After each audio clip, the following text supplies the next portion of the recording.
അംബാനി മുതലാളിയുടെ Reliance Smart ബസാറിൽ നിന്നും ഞാൻ മട്ട അരി വാങ്ങാൻ തുടങ്ങുമ്പോഴാണ് എനിക്കൊരു കാര്യം മനസ്സിലായത്. ഒരു വർഷത്തിൽ 9,000 രൂപ വരെ ലാഭിക്കാം. ഇത് എൻ്റെ ഒരു ചെറിയ എക്സ്പീരിയൻസ് ആണ്. ലോജിക്കലായി തോന്നിയാൽ നിങ്ങൾക്കും ഇങ്ങനെ ലാഭിക്കാം. പ്രത്യേകിച്ചും കേരളത്തിന് പുറത്ത് താമസിക്കുന്നവർക്കും വിദേശത്തുള്ളവർക്കും ഇത് ഉപകാരപ്പെടുമെന്ന് വിശ്വസിച്ചുകൊണ്ട് ഈ വീഡിയോ ഇഷ്ടപ്പെട്ടാൽ ലൈക്ക് ചെയ്യാനും ലോജിക്കൽ മല്ലു ചാനൽ സബ്സ്ക്രൈബ് ചെയ്യാനും മറക്കല്ലേ എന്ന് പറഞ്ഞുകൊണ്ടും കാര്യത്തിലോട്ട് കടക്കാം. ഇവിടെ ചെന്നൈയിൽ കൂടുതലായി കിട്ടുന്നത് ഡബിൾ ഹോസിന്റെ വടിമട്ട റൈസും പാലക്കാടൻ മട്ട റൈസുമാണ്.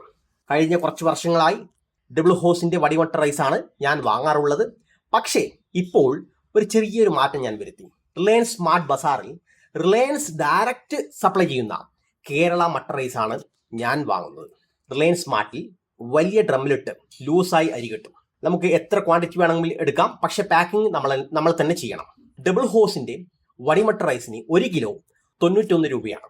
അത് 5 കിലോ പാക്കറ്റ് എടുക്കുമ്പോൾ 455 രൂപയാണ്. പക്ഷേ റിലയൻസിന്റെ കേരള മട്ട റൈസിന് വെറും 61 രൂപ മാത്രം. അതേ റൈസ് റിലയൻസ് തന്നെ 1 കിലോ പാക്കറ്റിൽ തരുന്നുണ്ടെങ്കിൽ 71 രൂപ. അതായത് പാക്കറ്റ് ചാർജ് വെറും 10 രൂപ എക്സ്ട്രാ അവർ വാങ്ങിക്കുന്നു. എൻ്റെ വീട്ടിൽ ശരാശരി 25 കിലോ അരി ഒരു മാസം വാങ്ങാറുണ്ട്. അതിനാൽ ഡബിൾ ഹോസ് വടിമട്ട റൈസ് വാങ്ങുമ്പോൾ ഒരു മാസം എനിക്ക് ചിലവാകുന്നത് 2,775 റിലയൻസിന്റെ വാങ്ങുമ്പോൾ 1,525. അതായത് ഒരു മാസം 750 രൂപ ഞാൻ ലാഭിക്കുമ്പോൾ ഒരു വർഷം 9,000 രൂപ ലാഭിക്കുന്നു.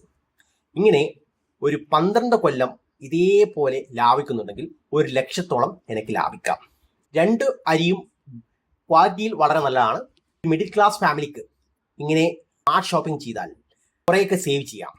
വീഡിയോ കണ്ട് നിങ്ങൾക്ക് ഉപകാരപ്പെടുമെങ്കിൽ ലൈക്ക് ചെയ്യാനും ഷെയർ ചെയ്യാനും സബ്സ്ക്രൈബ് ചെയ്യാനും മറക്കില്ലേ എന്ന് പറഞ്ഞുകൊണ്ട് വീഡിയോ അവസാനിപ്പിക്കുന്നു. Thank you.